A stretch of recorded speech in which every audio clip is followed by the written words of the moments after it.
pointer. Action, action. I said action. Yeah, come on, yeah. come on. Getting there. Well, not fast enough. Look, we're all hanging around waiting. Well, there it is. Okay. Okay, I'm on a run, aren't I, with models? This is weird. So, this is another thing out of my stash, and it's Edward, who I think either Czechoslovakian or Polish. I need to look actually. What does it say? Probably doesn't. Oh well.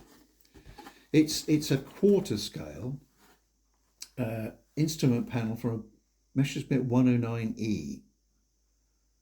So it's quite intriguing. I think it was a very limited edition, as it says there, and I managed to snap one up before they stopped making them. And when did you buy it? Do you remember? No. How long ago? I think it's while we were here. Okay. But quite a long time back. It's just sat there. So within 17 years. But you know, I've built a run of Battle of Britain aircraft. Oh, and you've restocked your shelves, haven't you? Messerschmitt ages ago, Heinkel, the Hurricane most recently. And what intrigues me is that I've got parts of a real Messerschmitt 109 because my dad, before he was old enough to join up during the war, during the Battle of Britain, he and a mate used to hare off on a motorcycle, I think. Peter Price was the friend's name. We taken to meet him a few times. To aircraft crash sites and scrump as much as they could. Scrumping. So what remains, what I picked up when I was sorting out my father's affairs, I've got the wheel and tyre from a Messerschmitt 109, this kind of aircraft, with a Dunlop tyre, which always intrigued me. Wait. So this can go with those bits and pieces. I'll stick it up on the wall somewhere. I've got the exhaust ejector from I think the same Messerschmitt and the exhaust cover.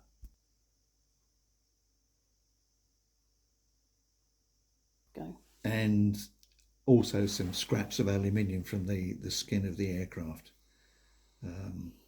So, I mean, I wanted to pick this up, and I've just got around to thinking, actually, let's build that just for a change. So, as you can see, it's quite. It's easy. I could have done that. It's a huge scale. And it brings new challenges because I'm already starting to think about how do I weather it? Because you know, by the time the pilot's grabbed things with his gloves while he's flying and you know manoeuvred it and all the rest of it, things get worn. I think. You can see it. These are the transfers for the instrument panels. Oh, at least you haven't got to do those by hand. No, and there are where are we? Metal etched parts for it. I've got more of those, haven't I? Where did those go? Oh, perhaps I haven't. But anyway, so that's where you're at. The big struggle was finding painting guides. This, I think, might be fairly accurate. This shade of grey, I think, is too light. I searched the internet for pictures. Came up with all sorts, different mark of Messerschmitt 109s, which may not have been terribly helpful. I found pictures of Messerschmitt interiors which looked very different instrument layout, and I think those are ones that have been restored to flying with an instrument panel that is usable in current conditions rather than being accurate to the original. So it was rather a struggle, and sometimes you can't see the colours because, as you can see, different instruments have different colours.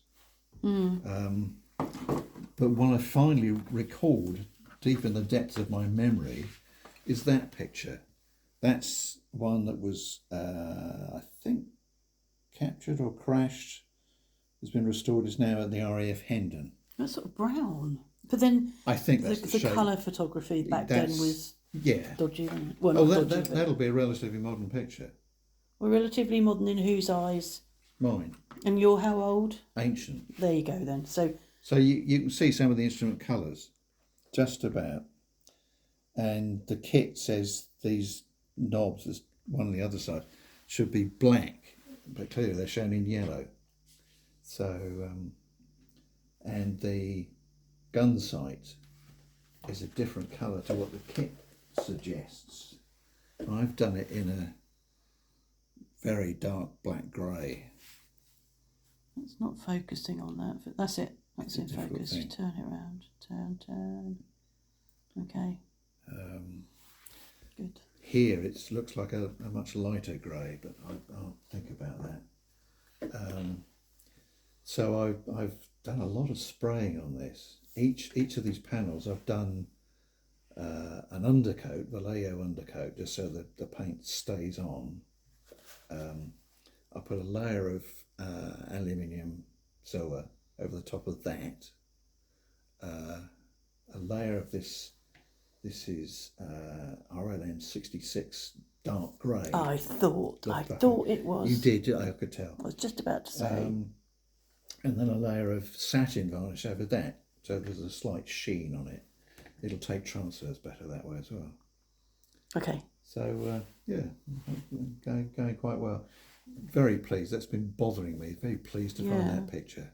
Have you looked on the internet? Well, that's what I was saying. I've looked on the internet. Oh right. I glazed over and wasn't listening. Sorry. No, I'm sure. No. Okay. So can we go now? You can go now. Okay. Thanks. Stop interrupting me.